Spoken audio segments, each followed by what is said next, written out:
Baik, Assalamualaikum warahmatullahi wabarakatuh. Perkenalkan, saya Nela Putri dengan NIM G1E123044. Di sini saya mengambil permasalahan yaitu pada ekstraksi senyawa fenolik dari matriks tumbuhan menggunakan metode Sochlet dengan pelarut organik bersuhu tinggi, apakah resiko degradasi termal dan peningkatan residu pelarut dalam ekstrak dapat benar-benar dimitigasi secara signifikan melalui penerapan supercritical CO2 extraction tanpa mengorbankan efisiensi difusi senyawa polar dan juga stabilitas struktur fenolik yang sensitif terhadap kondisi panas. Nah, pada jurnal yang pertama, yaitu dari Significant Role of Solid Extraction Process in Phytochemical Research, itu dari Mintage Journal of Pharmaceutical and Medical Science. Di sini terdapat contoh dari ekstraksi Sochlet, kemudian dijelaskan juga terdapat beberapa perangkat dari ekstraksi Sochlet, yaitu ada labu alas bulat, kemudian tabung sifon, jalur distilasi, adaptor ekspansi, kondensor, saluran masuk dan keluar air pendingin, sumber panas, dan juga timbal. Nah, jadi pelarut ekstraksi itu kan dimasukkan ke dalam labu alas bulat dan dipanaskan menggunakan sumber panas seperti heating mental. Nah, karena panas ini tadi, pelarut dalam labu itu menguap menuju kondensor dan kemudian menetes kembali ke timbal. Jadi, secara berurutan mekanismenya itu sampel tumbuhan ini dimasukkan ke dalam timbal, kemudian pelarut organiknya dipanaskan hingga mendidih dan uap pelarutnya itu naik ke kondensor, kemudian mengembun dan menetes ke sampel yang selanjutnya melarutkan senyawa aktif. Dan pada ekstraksi Sochlet, siklus ini berlangsung secara terus-menerus dalam kondisi yang panas. Jadi, sampel ini terus-menerus terpapar pelarut dalam keadaan panas dan juga dalam rentang waktu ekstraksi yang lama. Kemudian di sini dijelaskan mengenai kekurangan daripada ekstraksi Sochlet, yaitu metode Sochlet ini mempertahankan suhu ekstraksi yang relatif tinggi dengan panas dari labu distilasi. Kemudian disebutkan juga metode ini tidak cocok untuk senyawa yang labil terhadap panas karena pemanasan yang lama dapat menyebabkan degradasi daripada senyawa. Nah, di sini di jurnal yang kedua yaitu Thermal Processing for the Release of Phenolic Compound from Wet and Out Brine disebutkan proses ekstraksi panas itu tidak sesuai atau tidak cocok untuk senyawa seperti fenolik karena dapat merusak daripada dinding sel. Jadi tadi kan salah satu permasalahannya yaitu mengenai peningkatan residu pelarut. Nah, jika menggunakan metode ekstraksi Sochlet, dalam ekstraksi Sochlet itu kan menggunakan pelarut organik cair. Nah, setelah ekstraksi ini tadi selesai, pelarutnya itu harus diuapkan untuk mendapatkan ekstrak yang kental. Nah, jika proses evaporasinya itu tidak berlangsung secara sempurna, maka sisa pelarut itu dapat tertinggal dalam ekstrak dan dapat menyebabkan terjadinya residu pelarut. Kemudian di permasalahan juga disebutkan mengenai resiko degradasi termal.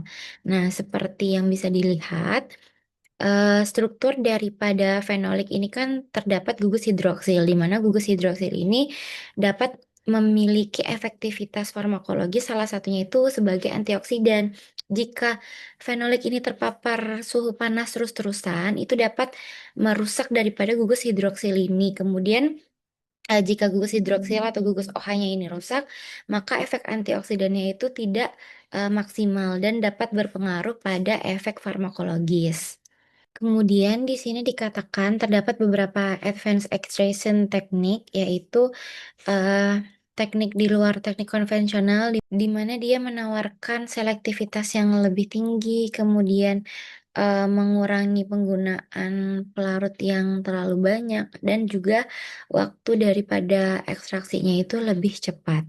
Nah, salah satunya yaitu adalah SVE, di mana SVE atau supercritical fluid extraction ini biasanya dilakukan pada suhu yang relatif lebih rendah jika dibandingkan dengan Sochlet. ataupun metode ekstraksi konvensional lain, sehingga mengurangi resiko terjadinya degradasi termal terhadap senyawa yang sensitif panas. Salah satunya tadi contohnya yaitu fenolik. Nah, kemudian pada SFE ini kan digunakan pelarut CO2 murni atau CO2 superkritis digunakan sebagai pelarut.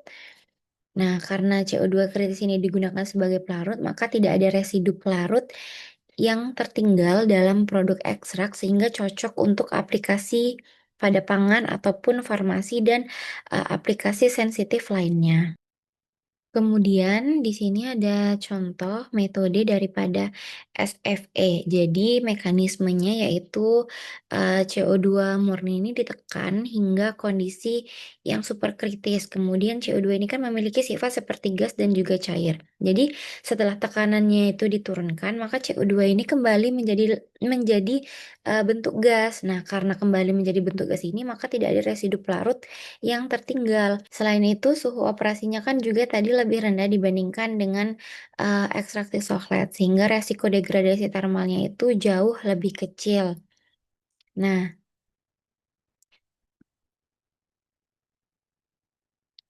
Nah, tetapi di sini dikatakan bahwa CO2 superkritis ini memiliki kelarutan yang terbatas, terutama untuk senyawa yang bersifat polar, yang menyebabkan efisiensi ekstraksi lebih rendah untuk jenis senyawa tertentu.